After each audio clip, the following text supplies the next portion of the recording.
Someone said this morning, it always seems impossible until it is done. That someone joins us now. Joan Underwood, who is the president of Home Audit, and with her is Shane Howell, a past president. Good morning, both of you. Good morning. Good Good morning, morning, Shane. Pearson. So you see, Good Joan, morning, I'm Barbados. tracking you. I'm tracking you. It You're always seems, multitasking, apparently. yes, yes. It always seems impossible until it is done. One of the things I also learned earlier, Clock, was, there is no problem. You're just in search of a solution.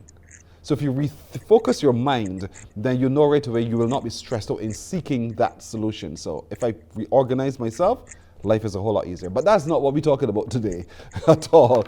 We're talking about how we've all had to pivot as a result of COVID-19. And I know you just recently did a survey as well, looking at the preferred way that people want to work, whether it's at home, in the office, or a hybrid of it. What did you find?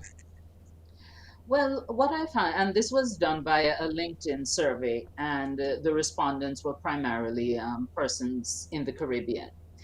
And the most preferred arrangement is a hybrid arrangement, not surprisingly, where we had 53% of my respondents indicating that their preference was to continue with a mixed solution, sometime in the office and sometime remotely.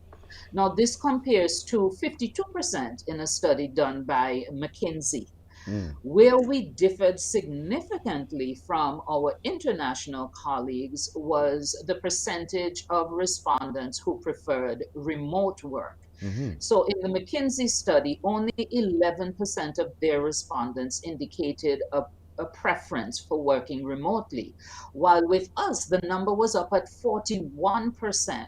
So 53% said they preferred hybrid, and 41% said that they preferred remote.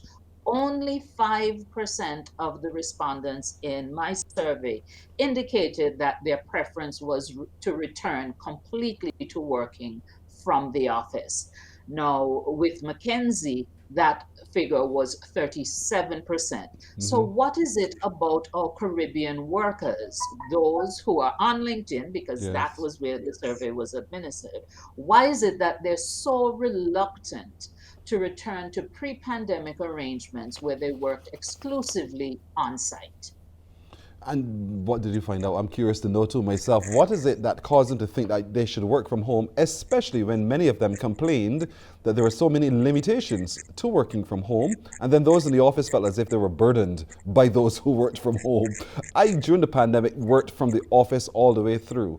And I myself would have thought, from time to time, that, listen, why don't you just come to the office and do this? Why are you calling me? Why must I be the one who has to run around and do your work because I am here? You come here too. So I could well imagine the frustration of a lot of people, but it's interesting to know that most of them would rather work from home.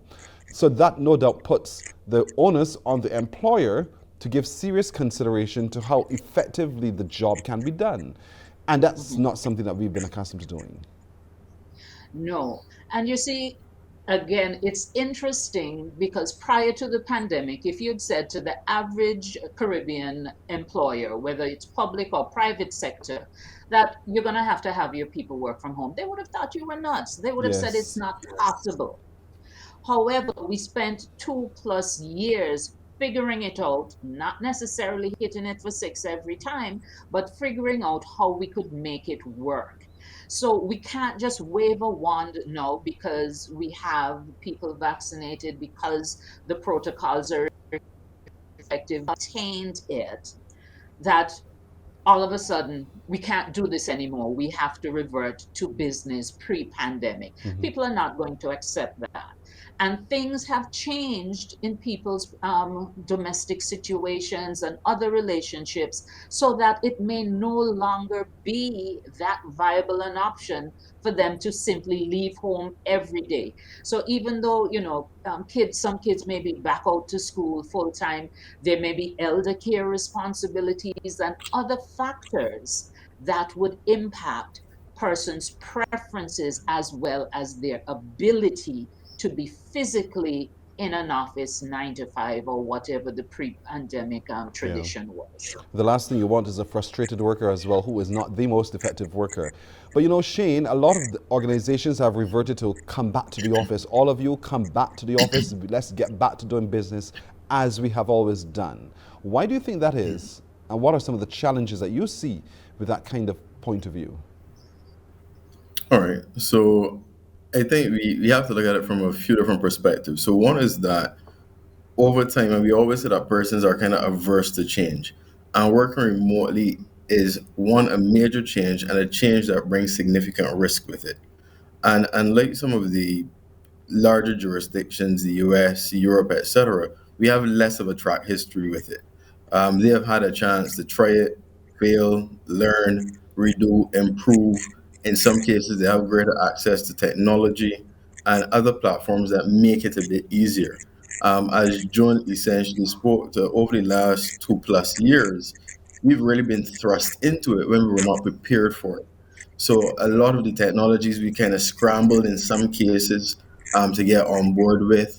We had situations where managers were thrown into a new way of managing their people because reality is how we manage people on site is very different from how we manage people when they're Yes. off site.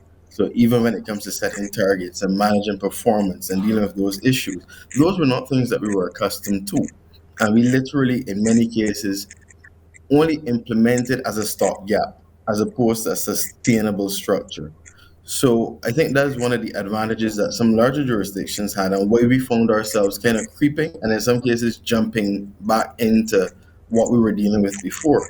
But I want to add another dimension, which is in those other jurisdictions as well, companies recognized that to be able to get the best talent, remote working was one of the best ways to do it. So just think about the US context and a company that's based in New York, and they have employees who may be out of state, or the talent that they want may be out of state, or even within the same state, but the commute is 2 hours or 3 hours. Well, regardless of the salary that they throw at a person, that commute alone is a turn off.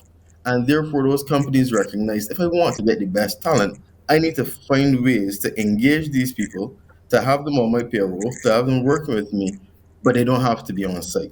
And I can't afford to set up satellite offices every Yeah. place just to be able to capture that talent.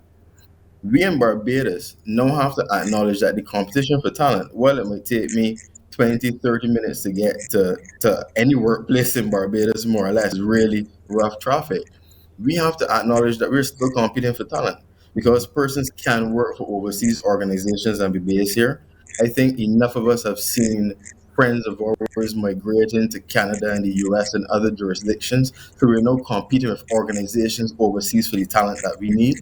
And ultimately, persons recognize that it can be done. So you can't use the excuse that it can't be done anymore. Otherwise, it will fracture the trust that Yes. employees have in their employers. So there's so many motivational factors now for organizations to look at remote working and other forms of flexible working if they are really to access the quality talent that they need to have. But there has to be a complete shifting in the way we manage use. You're quite right. Because a lot of people, while working from remote locations, felt as though the hours were extended, that at any given time on any given day, they were called upon to be at work. And so, what's the next move, and what can HERMAP do to agitate that? Consideration is given to it being properly legislated so that as we incorporate remote work, it is still done decently. Joan, let's start with you. Well, yeah, I would caution against rushing to legislation because it's not that easy to legislate and it's not that easy to amend legislation, and there is a lot of uncertainty because we have to figure this out as we go along. There's no definitive right answer, and the nature of work will also influence what's the right solution. So it's a bit of a Goldilocks effect in terms of getting it just right. So rather than rushing to legislation, I think we should look first to some policy guidelines and directives and then tweak it as we go along. Because as we started out talking about solutions, the first thing you try is not necessarily going to be the panacea for That's right. everything. right? So it depends on the nature of the work. And of course, knowledge workers, what we do is more amenable to these types of arrangements. But there's certain types of work, certain types of jobs that do require a physical presence in a stipulated location. So we can't just legislate and think that able to apply across the board. No, one of the things that we absolutely need to address, and again, I would recommend via policy because it will vary based on the nature of the institution, is the right to disconnect. Because you're absolutely right. When we first got into this working from home, people were sending emails and Yes. communicating with people throughout the 24-hour cycle. Yes. And even if you say, oh, it's okay, I don't expect you to answer me immediately, it's just that I was up and I had some time or it was on my mind and I wanted to do, there is still implied pressure for you to respond. And so, in the very early stages, I was advising my corporate clients, you need to very quickly come up with a right to disconnect policy so that your people feel safe.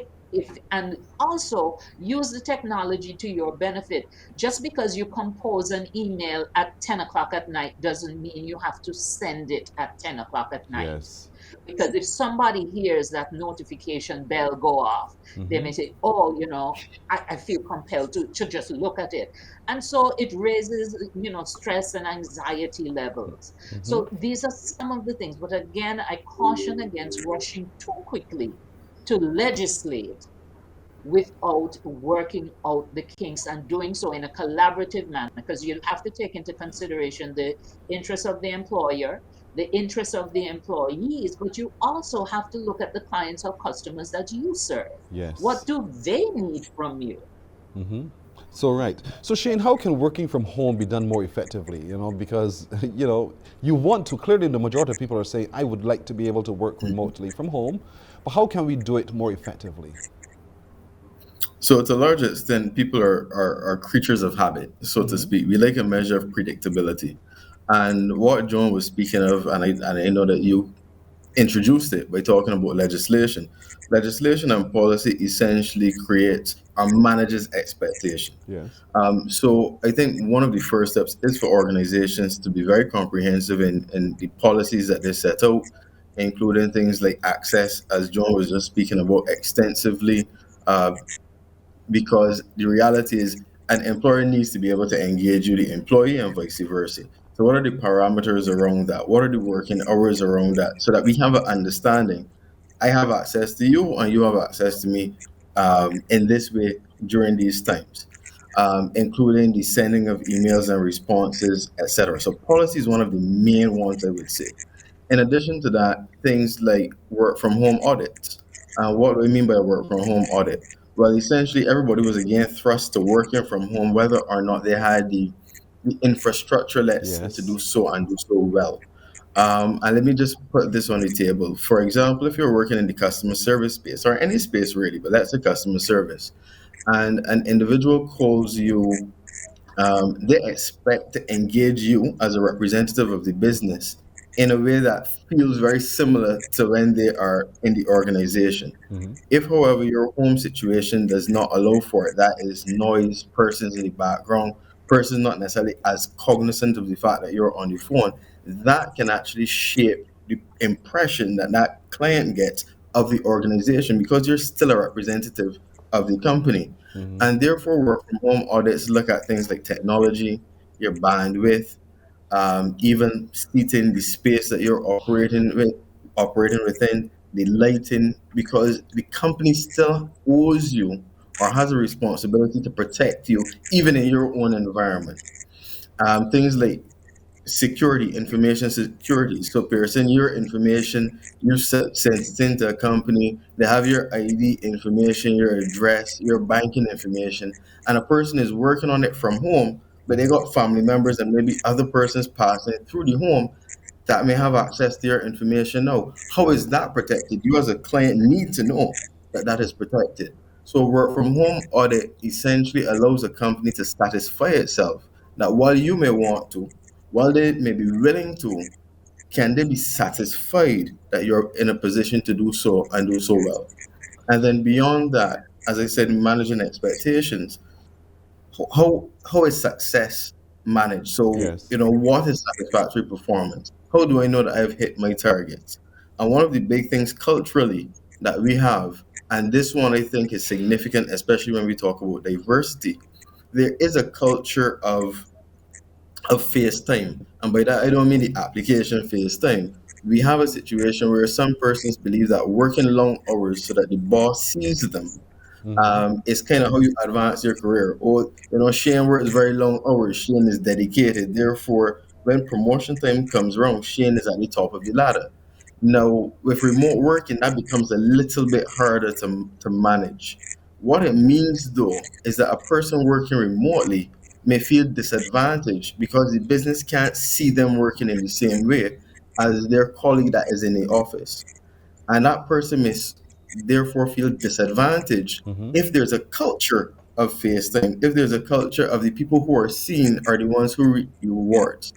And therefore, to ensure that all of your people feel engaged and don't feel disadvantaged whether they work in office or not, we have to look at all of our HR systems to ensure that they're equitable for all parties. Because if you have a situation where, let's just say, for example, females are accessing work from home more, maybe because they have greater responsibility around child care, parental care, etc., then they may feel disadvantaged because they can't go into the physical office Yes. and like maybe some of their male colleagues or other colleagues. Mm-hmm. So these are all things. I mean, trying to get this done and done right is more than just technology. And I think the conversation has stayed there too long. We need to look at all of the other elements that really shape the employee's experience within an organization. You use the So word these are some of yeah. the You use the word conversation, which is quite true, Joan. Where the employer and the employee, all managed by HR, you can come to a working template that suits the organization and its clients as well, plus its employees. But sometimes, even in that tripartite conversation, there are things that we could overlook, we forget, we didn't realize, all of those kinds of things. So, what would you say about that are some of the things that we need to really actively consider? So the paradigms, the assumptions, even the systems that you make about managing people who are literally in your line of Mm-hmm. sight, they're different when people are working remotely. And again, because equity is so important for the reasons that Shane outlined, we really do need to recalibrate what it means to lead a team where some persons at any given point in time are in the same physical space and others are not. So, how exactly do we assess good performance? So, we need to relook the metrics that we focus on. So, is it more important in terms of how long you can account for someone's engagement, Mm-hmm. or is it more important to focus on their outputs, their productivity as measured by predetermined outputs? So, how are we going to assess? How are we going to manage performance? And our managers now need, and leaders, at all levels within the organization, need to revisit what are the skill sets, what are the competencies that we need most. And what I've found in my practice is that employers are investing more in coaching for their supervisory and managerial staff. And I really commend them for that. Prior to the pandemic, most of my coaching work was done with C-suite individuals Mm-hmm. or persons who had been identified as high potentials. They were in succession planning programs. Now I'm getting requests and having conversations and engaging with clients who are saying all our people leaders need this type of support because they now have a more difficult, the case can be made, a more difficult case in terms of managing people, not just on site, but Mm-hmm. some who are remote as well, at least some of the time. They're also dealing with maintaining equity, the considerations that Shane mentioned, so that people feel safe within the environment.